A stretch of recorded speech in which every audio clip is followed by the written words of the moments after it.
raw inaasahang magbobotohan ng mga kongresista sa impeachment laban kay Vice President Sara Duterte. Ang PDP laban naman nagbanta na iba-blacklist ang mga kongresistang boboto pabor sa pagpapatalsik sa bise. Anya, sa frontline sa balita si Bril Montalvo ng News 5 Mindanao.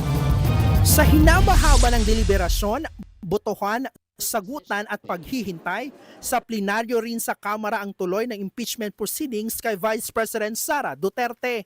Ipepresenta ng House Committee on Justice ang kanilang report sa Articles of Impeachment. Sabi ni Committee Chairwoman Jervil Luistro, handa silang depensahan kung paano nila nakitaan ang probable cause o sapat na basihan ang impeachment. We will anticipate that there will be debate. Pwede rin natin i-anticipate the proceeding that we had in the Justice Committee might be questioned by some of the members of the House. But we will be responding to all the questions of the House members. Katunayan, wala raw nararamdamang pressure si Congresswoman Luistro patungkol sa botohan. Tatalima lang naman daw kasi sila sa sinasabi ng saligang batas. Wala po akong naramdamang pressure, neither from the leadership nor from the INC. This is not a matter of choice. This is a matter of duty. After you have considered the evidence, after you have considered the party position, I think at the end of the day, ang dapat isipin, or sana ang isipin, will be for the best interest of the Philippine nation. Paano naman kung may humarang sa findings ng komite? Ayon kay Luistro, wala silang kinababahala dyan. They will be making manifestations. They will be raising questions, perhaps on constitutionality. I think that's part of due process, so that there will be thorough deliberation before the voting.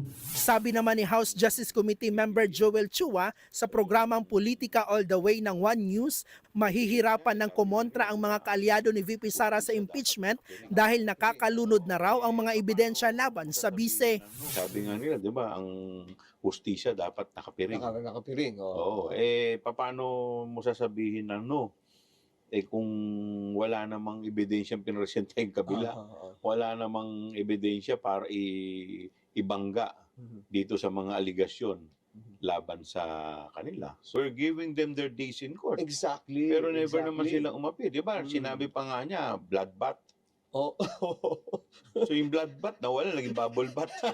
Samantala, para sa Partido Demokratiko Pilipino o PDP laban, hindi sinserong paghahangad sa pananagutan ang impeachment laban sa bise. Pamumulitika lang daw ito sa pagtakbo niya sa pagkapangulo sa 2028. Kaya ang mga mambabatas daw na bobotong pabor sa impeachment, mabablacklist o hindi natatanggaping tumakbo sa ilalim ng PDP. Posible pa raw suportahan ng partido ang mga makakalaban ng mga ito. Anila, hindi raw ito pagbabanta kundi isang political accountability. Itinalaga bilang pangulo ng partido ang kapatid ni VP Sara na si Davao Mayor Baste Duterte noong nakaraang buwan. Nasa The Hague sa The Netherlands ngayon ang bise at nakatakdang bumiyahe sa 4 pang bansa. Di bababa sa 106 na mga kongresista ang kinakailangan bumotong pabor para ma-impeach ulit ng Kamara si VP Sara. Kung ma-impeach, agad-agad magkukonvene ang Senado na tatayo bilang impeachment court. Dadalo naman kaya ang bise sa kanyang paglilitis? I wish to believe na dadating ang Vice Presidente. This is her last opportunity to present her evidence. And if she will be missing this opportunity, then we have reason to believe na baka nga mag-result ito sa conviction. Nagbabalita mula sa Frontline, Bril Montalvo, News 5. Mga kapatid, Dimples Romana po, maging maalam at may pakialam sa mga napapanahong issue at headlines. Mag-follow na po at subscribe na sa social media pages ng News 5.